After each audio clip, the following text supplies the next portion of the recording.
எப்படா வந்த?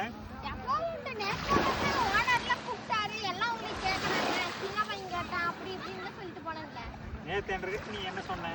பஸ் ஏறி போறேன்னா நான் என்ன சொன்னேன்? எங்க மத்தா கடலுக்கு போயிருக்கிறாரு, இன்னும் வரல அப்படின்னு. பார்த்தியா, எம்டி போட்டது நிற்கிது, ஆள் இன்னும் வரல. ஒரு 2 நாள் ஆகுமாமா. வந்தாதான் கை காசு வாங்கிட்டு வர முடியும். பஸ்ஸுக்கு காசு வேணுமில்றா?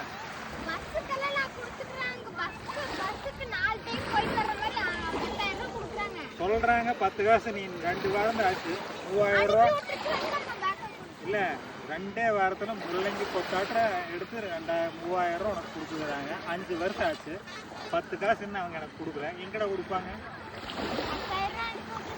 அனுப்பி விட்டுக்கிறாங்களா? அனுப்பி விட்டுதான். இந்த ஃபோனுக்கு நான் சார்ஜ் போடுறதுக்கு சார்ஜே இல்லை. எங்கள் அக்கா வேறு 10 மணி வரைக்கும் கடையில் இருக்கா அப்படின்னு சொல்லிட்டாங்க. கடையில் இருந்துட்டு 10 மணிக்கு மேலே வந்து இந்த சார்ஜ் போட்டால் தான் அமௌண்ட் வந்துடுது இல்லையா தெரியும். சரி, வந்துட்டே வா. எங்கள் அக்கா வீட்டில் குழம்பு சாப்பிட்டு மற்ற அனைவருமே இன்றைக்கி நைட் வந்துடுவார் நினைக்கிறேன். வந்தாருன்னா அவர்கிட்ட ஒரு 2000 ரூபா ஆட்டைக்கு போட்டு கிளம்பிடல. வா, எல்லாம் நம்மளுக்காட வாடா போட்டு எதை போட்டுற வேணும்? ஆதித்யா ஹேண்ட்லூம்ஸும் வேண்டாம், சில்க்ஸும் போக வேண்டாம். நல்லா தொழில் கண்டுபிடிச்சுன்னு பார்த்தியா, பூரா நம்மளுக்கு தான். வேண்டாம், கவர்மெண்ட் போட்டிருக்குது, எடுத்து ஒரு ரவுண்டு வேணும் விட்டுவோம். சரியா? போகும்போது வேணும் கூட்டிகிட்டு போகிறேன். நீ